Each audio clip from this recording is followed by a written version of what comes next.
Office, school, ভ্রমণ, যে উদ্দেশ্যেই ঢাকার রাস্তায় বের হন না কেন সবার জন্যই বরাদ্দ রয়েছে যানজট।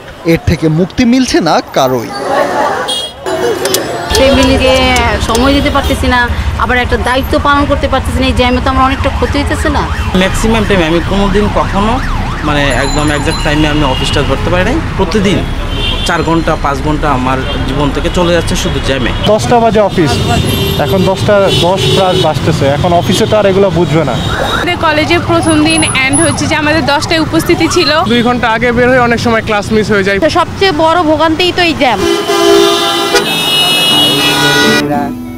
মেয়েরা ফুল তুলিতে যাই, ফুলের মালা গলায় দে মামার বাড়ি যাই। আই ছেলেরা আই মেয়েরা ফুল তুলিতে যাই, ফুলের মালা গলায় দে মামার বাড়ি যাই। ঝড়ের দিনে মামার দেশে আম কোরাতে সুর, পাকা জামের মধুর রসে রঙিন করে। আমার নাম মোহাম্মদ সেকেন্দার আলী, আমার গ্রামের বাড়ি নওগাঁ। আমি অনেক দিন যাবত ঢাকা শহরে রিক্সা চালাই। প্রতিদিন ছোটো ছোটো বাচ্চাদেরকে নিয়ে স্কুলে নিয়ে যাই, নিয়ে আসি। আমি পুরো ঢাকা শহর ঘুরেছি, অনেক ভালো ভালো মানুষকে রিক্সাতে উঠাইছি, অনেক খারাপ মানুষকে উঠাইছি।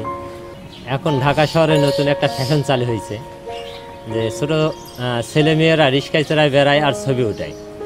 এটার নাম নাকি আমি শুনছি যে সেলফি। যেদিন ঢাকা শহরে অনেক বৃষ্টিতে রাস্তাঘাট সব ডুবে গেছিলো, 1 কোমর পানি হয়েছিল, সেই দিন 3টা ছেলে আমার রিক্সায় চড়ায় যাচ্ছিল আর ছবি উঠাইতেছিল। আমার গ্রামের বাড়িতে মা আছে, বাবা আছে, ছোটো ছোটো ভাই বোন আছে, তারা তো কখনো ঢাকা শহর আসেনি। মায়া গো কান্দো না, আসমান বেচা শাড়ি কিনাদম, যে লোক কিনবো সুন্দর এই নীল আসমান।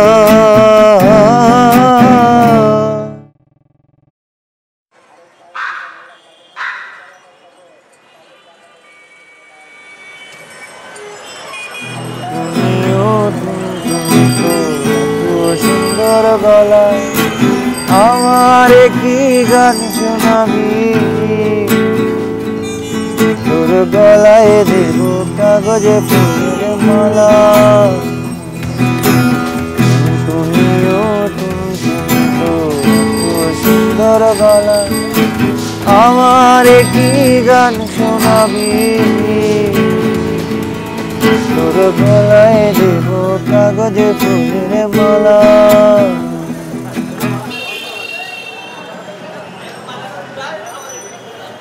বাংলাদেশে প্রথম 1919 সালে রিক্সা আসে চট্টগ্রামে। মায়ানমার রেঙ্গুন থেকে আসে এ রিক্সা। এরপরে ঢাকায় রিক্সা আসে 1930-এর দশকে কলকাতা থেকে।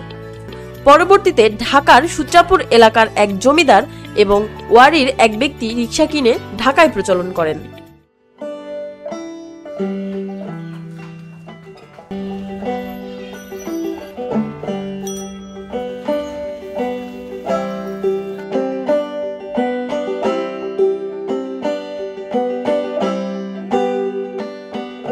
যে সময় যে ঘটনাটা ঘটে ওটা উল্লেখ করে আমরা আর্ট করি। স্বাধীন হলো দেশ, স্বাধীন হওয়ার পরে মুক্তিযোদ্ধার আমরা আর্ট করলাম, কিভাবে আর্মিরা, পাকিস্তানি আর্মিরা অত্যাচারী করলো।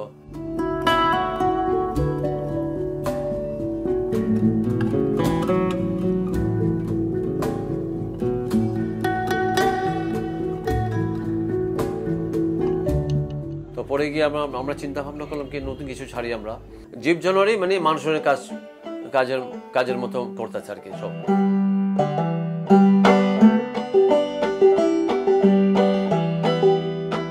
যারা কি ব্যানারে আর্টিস্ট করতো সিনেমার, তাদের মানে কাজ নাই, তাদের মেশিং এসে পড়ছে না, অনেক পোস্টার বড় বড় পোস্টার করে ওগুলি লাগাই দিত আর কি। ওরাও ছেড়ে ওরা এই রিক্সা লাইনের মধ্যে এসে পড়ছে।